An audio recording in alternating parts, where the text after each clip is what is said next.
Hello dear tenth aspirants, welcome to my YouTube channel. This is Kundan और आज हम बात करेंगे सर्कल के बारे में। सबसे पहले हम इसके डेफिनेशन को देखेंगे। तो यहाँ आप देख सकते हैं कि a circle is the locus of a point which moves in a plane such that its distance from a fixed point always remains constant. The fixed point is called centre and the constant distance is called radius. आप यहाँ देख सकते हैं एक circle है, O centre और R radius का। ठीक है। यहाँ कहा जा रहा है कि सर्कल एक मूविंग पॉइंट का लोकस है। सर्कल मूविंग पॉइंट का लोकस है जो कि किसी समतल में एक फिक्स्ड पॉइंट से हमेशा समान डिस्टेंस पर मूव करता रहता है। वो मूविंग पॉइंट जो है इसी पथ पर मूव करता रहता है। आप ऐसे समझ सकते हैं।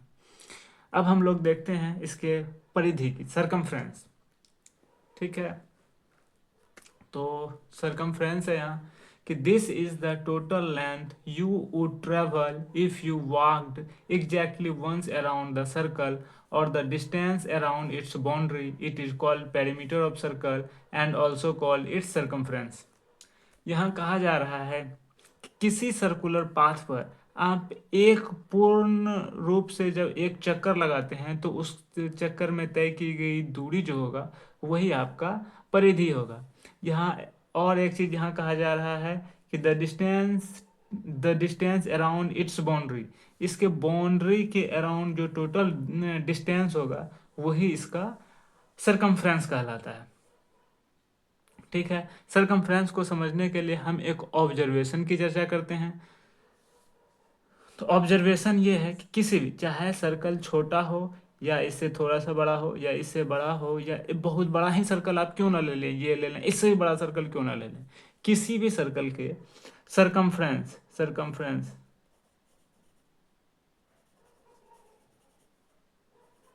सरकमफ्रेंस और उसके डायमीटर, डायमीटर का जो रेशियो होगा वो हमेशा कांस्टेंट होगा। कांस्टेंट होगा। ये किसके बराबर होता है? ये होता है 3.1416 के बराबर होता है। इसको यदि फ्रैक्शन में देखा जाए तो ये लगभग बराबर होता है 22/7 के। आप किसी भी सर्कल के ये सरकमफ्रेंस और उसके डायमीटर को लेकर यदि रेशियो निकालिएगा तो आप यही देखिएगा तो उसका एक फिक्स्ड क्वांटिटी आता है 3.1416 के लगभग में यही आता है। तो आप यहाँ देख सकते हैं, या आप इसको एक एक्सपेरिमेंट के थ्रू कर सकते हैं कि कोई भी सर्कुलर थिंग्स ले लीजिए, कोई भी वस्तु ले लीजिए जो सर्कल टाइप का हो। उसके पेरीमीटर को आप माप सकते हैं और उसके डायमीटर को माप सकते हैं और उसके बाद यदि कैलकुलेट कीजिएगा तो लगभग लगभग यही चीज़ आपको मिलेगा। या नहीं तो किसी कॉइन को आप ले सकते हैं, कॉइन को लीजिए और उसके चारों बगल कॉइन को चिन्हित कर दीजिए ऐसे एक जगह पर और उसको ऐसे रोटेट करके उसको घुमाइएगा तो कॉइन का जो पेरीमीटर है वो एक लाइन में आ जाएगा। वो एक लाइन में आ जाएगा आपका। तो यहाँ से आप माप सकते हैं, फिर उसके डायमीटर को माप सकते हैं। उसके बाद जब उसका रेशियो निकलेगा तो लगभग लगभग यही आएगा। इसी को एक सिंबल के द्वारा निर्देशित किया जाता है, उसको हम लोग पाई के नाम से जानते हैं। इसके अनुसार हम यहाँ सरकमफ्रेंस को यदि सी लिखें, डायमीटर को डी लिखें तो हम यहाँ लिख सकते हैं कि ये कांस्टेंट किसके बराबर आता है? पाई के बराबर आता है। C/D को 2r लिखा जाता है तो आप यहाँ से देख सकते हैं बराबर पाई हो गया। C बराबर हो गया आपका 2πr। तो यहाँ से सरकमफ्रेंस का जो आपका फॉर्मूला निकल के आया C बराबर 2πr, इसको आप ध्यान रख सकते हैं और इसी के अनुसार हर एक वृत्त की परिधि हम कैलकुलेट करते हैं। अब हम बात करते हैं एरिया के बारे में। तो यहाँ आप देख सकते हैं the area of A circle is the amount of two dimensional space enclosed with in its boundary. कहा जा रहा है कि टू डायमेंशनल स्पेस, इसका मतलब है किसी सरफेस में, एक प्लेन में, टू डायमेंशनल मतलब एक प्लेन में amount of two dimensional space. तो अमाउंट का किसका कहा जा रहा है? डायमेंशन, टू डायमेंशनल 2D का space amount with in enclosed boundary.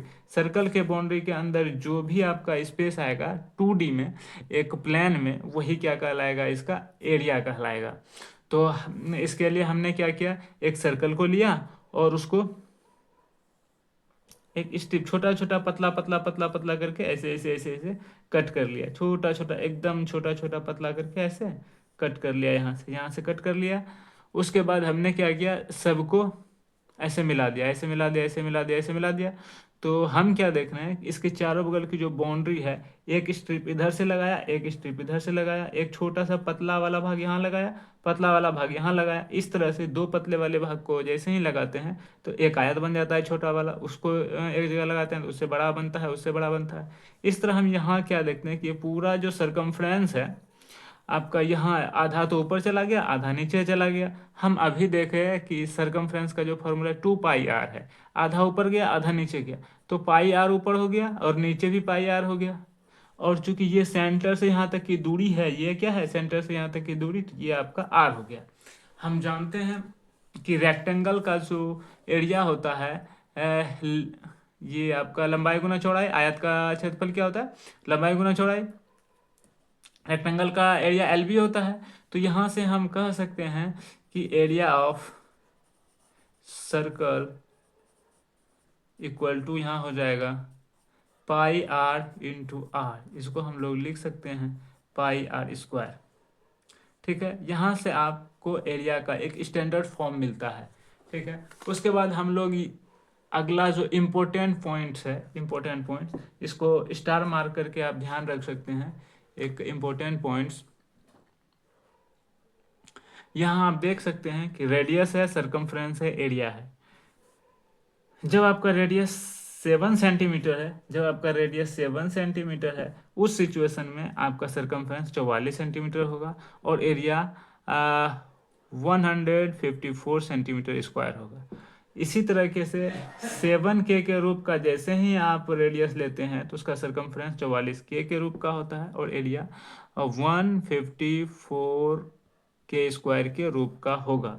उसके बाद जैसे ही 21 हम रखते हैं रेडियस को, तो 7 × 3 आपका रेडियस आ रहा है। तो इसको, ये आपका सरकमफ्रेंस क्या हो जाएगा, ये 3 है, के की जगह क्या है 3 है, तो यहाँ 3 रख देंगे तो आपका ये क्या होगा 132।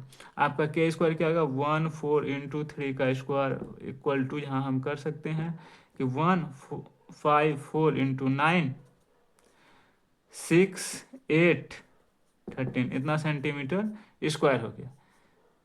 तो हमने आज सर्कल की सरकमफ्रेंस और एरिया के बारे में बात किया। आगे जो भी इम्पोर्टेंट पॉइंट्स बनेंगे, मैं अगले वीडियो में हम लोग उसको देखेंगे। आप मुझे कमेंट सेक्शन में ज़रूर बताएं कि आपको वीडियो कैसी लगी। साथ ही चैनल को लाइक करें, सब्सक्राइब करें। आज के लिए इतना ही, मिलते हैं अगली वीडियो में। So that's it guys, see you soon.